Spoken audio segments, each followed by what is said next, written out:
Keluaran pasal 10. Tulah ke-8. Belalang. Berfirmanlah Tuhan kepada Musa, "Pergilah menghadap Firaun, sebab aku telah membuat hatinya dan hati para pegawainya berkeras, supaya aku mengadakan tanda-tanda mukjizat yang kubuat ini di antara mereka. Dan supaya engkau dapat menceritakan kepada anak cucumu bagaimana aku mempermain-mainkan orang Mesir dan tanda-tanda mukjizat mana yang telah kulakukan di antara mereka, supaya kamu mengetahui bahwa akulah Tuhan." Lalu Musa dan Harun pergi menghadap Firaun dan berkata kepadanya, "Beginilah firman Tuhan Allah orang Ibrani, berapa lama lagi engkau menolak untuk merendahkan dirimu di hadapanku? Biarkanlah umatku pergi, supaya mereka beribadah kepadaku. Sebab jika engkau menolak membiarkan umatku pergi, maka besok aku akan mendatangkan belalang-belalang ke dalam daerahmu. Belalang itu akan menutupi permukaan bumi, sehingga orang tidak dapat melihat tanah. Belalang itu akan memakan habis sisa yang terluput, yang masih tinggal bagimu dari hujan es itu. Bahkan akan memakan habis segala pohonmu yang tumbuh di padang. Belalang itu akan memenuhi rumahmu, rumah semua pegawaimu, rumah semua orang Mesir seperti yang belum pernah dilihat oleh bapamu dan nenek moyangmu, sejak mereka lahir ke bumi sampai hari ini." Lalu berpalinglah ia dan keluar meninggalkan Firaun. Sesudah itu berkatalah para pegawai Firaun kepadanya, "Berapa lama lagi orang ini akan menjadi jerat kepada kita? Biarkanlah orang-orang itu pergi, supaya mereka beribadah kepada Tuhan, Allah mereka. Belumkah Tuanku insaf bahwa Mesir pasti akan binasa?" Lalu Musa dan Harun dibawalah kembali kepada Firaun, dan berkatalah Firaun kepada mereka, "Pergilah, beribadahlah kepada Tuhan Allahmu." "Siapa-siapa sebenarnya yang akan pergi itu?"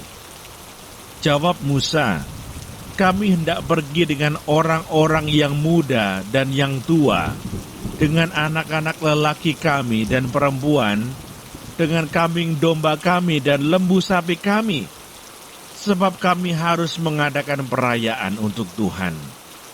Tetapi Firaun berkata kepada mereka, "Tuhan boleh menyertai kamu jika aku membiarkan kamu pergi dengan anak-anakmu. Lihat, jahatlah maksudmu.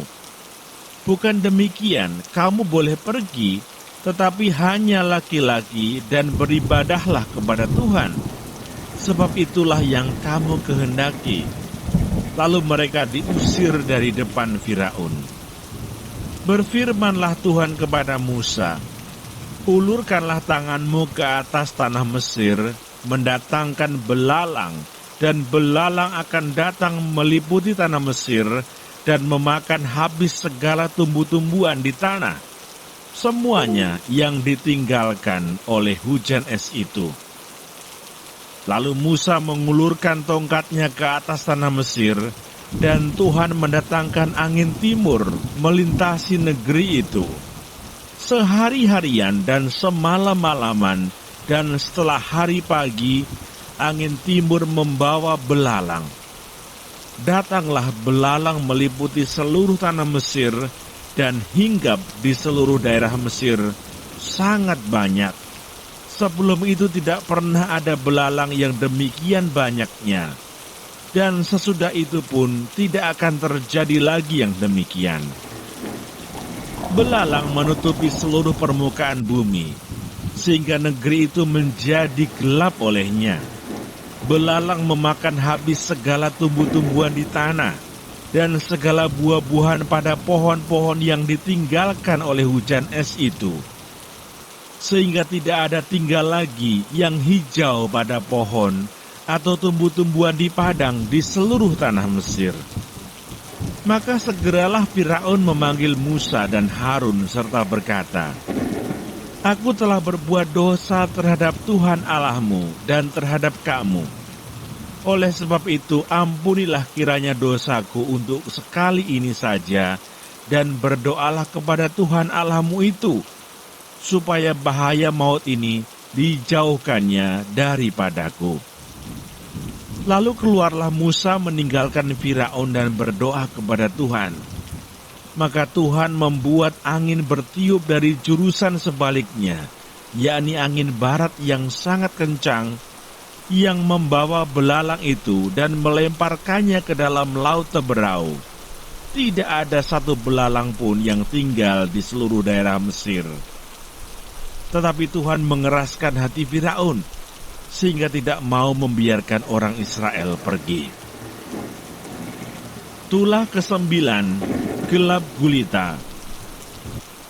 Berfirmanlah Tuhan kepada Musa, "Ulurkanlah tanganmu ke langit, supaya datang gelap meliputi tanah Mesir, sehingga orang dapat meraba gelap itu." Lalu Musa mengulurkan tangannya ke langit, dan datanglah gelap gulita di seluruh tanah Mesir selama 3 hari. Tidak ada orang yang dapat melihat temannya, juga tidak ada orang yang dapat bangun dari tempatnya selama 3 hari. Tetapi pada semua orang Israel ada terang di tempat kediamannya. Lalu Firaun memanggil Musa serta berkata, "Pergilah, beribadahlah kepada Tuhan. Hanya kambing dombamu dan lembu sapimu harus ditinggalkan. Juga anak-anakmu boleh turut beserta kamu." Tetapi Musa berkata, "Bahkan korban sembelihan dan korban bakaran harus engkau berikan kepada kami, supaya kami menyediakannya untuk Tuhan Allah kami. Dan juga ternak kami harus turut beserta kami, dan satu kaki pun tidak akan tinggal. Sebab dari ternak itulah kami harus ambil untuk beribadah kepada Tuhan Allah kami. Dan kami tidak tahu dengan apa kami harus beribadah kepada Tuhan sebelum kami sampai di sana." Tetapi Tuhan mengeraskan hati Firaun, sehingga dia tidak mau membiarkan mereka pergi. Lalu Firaun berkata kepadanya, "Pergilah daripadaku, awaslah engkau, jangan lihat mukaku lagi, sebab pada waktu engkau melihat mukaku, engkau akan mati." Kemudian Musa berkata, "Tepat seperti ucapanmu itu, aku takkan melihat mukamu lagi."